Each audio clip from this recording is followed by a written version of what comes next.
सर्दियां आ चुकी थीं और आनंद को गर्म बिस्तर चाहिए था। वो एक जेंटलमैन की तरह बिहेव कर रहा था। नैना खड़ी हुई, उसने आनंद की तरफ गौर से देखते हुए अपने आंसुओं को पोंछा। उसी समय उसके दिमाग में एक प्लान था। ये एक बहुत बड़ा कमीना है। उसे अपनी माँ को बचाना था और उसके लिए उससे आनंद की उस डील के लिए अग्री करना पड़ा, क्योंकि उसे अपनी माँ के ऑपरेशन के लिए बहुत सारे पैसे चाहिए थे और वो इन पैसों को कैसे भी करके हासिल करना चाहती थी। उसने अपने दिमाग में सोचा कि अगर वो उसे खरीद भी लेता है तो क्या वो उसके दिमाग पर कंट्रोल कर सकता है, उसके विचारों पर कंट्रोल कर सकता है, या फिर उसके बिहेवियर पर कंट्रोल नहीं कर सकता।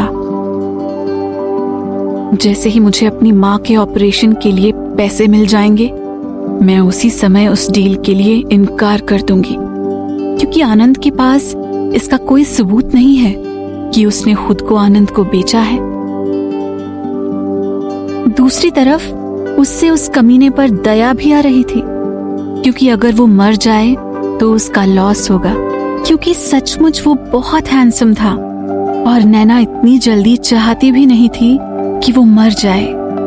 हालांकि वो एक बहुत ही दयनीय आदमी था। हर बार क्यों एक अमीर और बड़ा आदमी छोटे आदमी को दबाने की कोशिश करता है? अगर वो एक दयनीय औरत होती तो वो बिना दया किए उसे जहर दे देती। नैना की आंखें डर से भर चुकी थी और उसकी नाक लाल हो चुकी थी। आंसू उसके सुंदर से चेहरे से नीचे गिर रहे थे। उसने अपनी आंखों को बड़ा कर लिया और आनंद को गुस्से की नजरों से देखा। कमीने, एक दिन मैं तुम्हें घुटनों पर ले आऊंगी और मुझसे माफी मंगवा लूंगी। उसने अपने मन में आनंद को श्राप दिया और सोचा कि कैसे वो एक हाथ से उसकी चिन को दबाएगी और दूसरे हाथ से उसके चेहरे पर थपथपाएगी और बोलेगी, कमीने, क्या तुम्हें अब पता चला कि मुझे उस वक्त कैसा महसूस हो रहा था? अपनी इमेजिनेशन को रोकते हुए नैना ने अपना सिर घुमाया और आनंद की तरफ देखने लगी और सोचा, बूढ़े कमीने, जिंदगी एक बहुत लंबा सफर है। आगे जाकर देखते हैं क्या होगा। तो तुम मुझे पैसे कब दोगे? इस वक्त पैसों के अलावा और कुछ सोचने के लिए सही वक्त नहीं था। उसे जल्द से जल्द अपनी माँ के ऑपरेशन के लिए पैसे चाहिए थे। जैसे ही तुम कॉन्ट्रैक्ट पर साइन कर दोगी, मैं तुम्हें तुम्हारा पैसा दे दूंगा। आनंद ने अपनी शर्ट से मिट्टी को हटाते हुए कहा। आनंद उस वक्त बिल्कुल भी घबराया हुआ नहीं था, क्योंकि उसे पता था कि अब नैना उसे छोड़कर नहीं जाएगी। दी कॉन्ट्रैक्ट? नैना की आंखें हैरानी से बड़ी हो गईं। वो अपना गुस्सा खोने वाली थी जब उसे पता चला कि वो उस कमीने आनंद के जाल में फंस चुकी है। ये कॉन्ट्रैक्ट इसलिए है ताकि तुम फ्यूचर में हमारी डील से मुकर न जाओ। नैना उस समय बहुत गुस्से में आ गई थी। अरे नहीं, गैंगस्टर का लीडर होते हुए उसे इन सब चीजों के बारे में पता है और वो इन चीजों के बारे में अच्छी तरह से वाकिफ है। हमें कॉन्ट्रैक्ट साइन करने की क्या जरूरत है? उसे लगता था कि एक गैंगस्टर के काम करने का तरीका ये नहीं होता, इतना सिंपल और बिना किसी खून खराबे के। नैना ने बात पर सहमति ना देते हुए बोला, तुमने मुझे ये शुरुआत में क्यों नहीं बताया? आनंद ने नैना की तरफ गर्व महसूस करते हुए देखा और कहने लगा, अभी भी ज्यादा देरी नहीं हुई है तुम्हें बताने के लिए। जरूर तुम अफसोस कर सकती हो। नैना सचमुच उस समय आनंद के मुंह पर अपना जूता मारना चाहती थी, क्योंकि उसने जो कुछ सोचा था वो सब उल्टा हो चुका था और उसे अब पता ही नहीं था कि वो क्या करे। वो एकदम चुप हो गई थी, क्योंकि उसे पता था उसके पास इसके अलावा और कोई तरीका नहीं बचा है, क्योंकि उसे पैसों की बहुत जरूरत है। ये उस कमीनी को बहुत अच्छे से पता था। तभी आनंद को इस बात की चिंता नहीं हो रही थी और नैना बहुत अफसोस कर रही थी। तुम मुझे क्यों खरीदना चाहते हो? क्या तुम मुझसे अपने कपड़े धुलवाना चाहते हो, अपने बर्तन साफ करवाना चाहते हो, या फिर खाना बनवाना चाहते हो? क्यों? क्या करवाना चाहते हो मुझसे? नैना ने बहुत ही गंभीर आवाज में पूछा।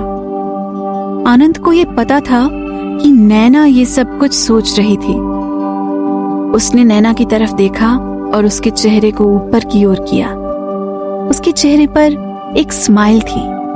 आनंद ने अपने चेहरे पर अजीब तरह की खुशी लाते हुए कहा, अब सर्दियां आ गई हैं और मुझे पैसा चाहिए जो मेरे बिस्तर को गर्म कर पाए। नैना एकदम शांत हो गई। ये बात सुनकर नैना ने अचानक उस आदमी के भोले और शांत चेहरे की तरफ देखा।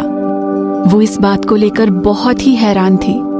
उसके बारे में सोच सोचकर उसका छोटा लाल सा मुंह खुला का खुला रह गया और फिर उसने अपना मुंह बंद करते हुए एक सांस ली। ओह गॉड, ये इंसान सिर्फ एक बड़ा कमीना ही नहीं, एक मतलबी इंसान भी है। ये सोचते हुए नैना ने अपने दिमाग में आनंद के लिए गाली बक दी। नैना ने सोचा कि वो एक बहुत ही बड़ा अंडरवर्ल्ड का बॉस है और साथ के साथ बहुत हैंडसम भी है। उसके लिए तो बहुत सारी लड़कियों उसका बिस्तर गर्म करने के लिए तैयार होंगी और उसकी एक आवाज से वो उसके पास हाजिर हो जाएंगी। उसने इस काम के लिए सिर्फ मुझे ही क्यों चुना? हालांकि उसे पता था कि वो एक बहुत ही खूबसूरत लड़की है जिसका एक बहुत ही आकर्षक फिगर भी है, लेकिन फिर भी मैं यंग हूं। वो सोच रही थी कि मैं कैसे एक बड़े इंसान के आराम के लिए अपना सब कुछ इसे बेच दूं। क्या तुमने इस बारे में कभी सोचा भी है? मेरे पास ज्यादा समय नहीं है, मेरा समय बर्बाद मत करो। उसने गुस्से में अपने दांत चबाते हुए उसके सवाल के लिए हाँ कर दिया, क्योंकि उसके पास इसके अलावा कोई और राह नहीं था। उसने ये निश्चित रूप से पहले ही सोच रखा था, तो उसने साथ के साथ अपना सिर हिला दिया। हाँ चलो ठीक है, इसे साइन करो, थोड़ा जल्दी करो, मैं तुमसे ज्यादा बेचैन हो रहा हूं। बूढ़े आदमी, क्या तुम्हें लगता है कि मैं तुम्हारी गंदी शक्ल देखने के लिए बेताब हूं? नैना ने मन ही मन में ये सोचा, लेकिन खुशनसीबी से आनंद को गुस्सा नहीं आया। उसने अपने साथ वाली टेबल पर रखे फोन को उठाया और अपनी सुंदर और लंबी उंगलियों से एक नंबर डायल किया और फोन घुमाया।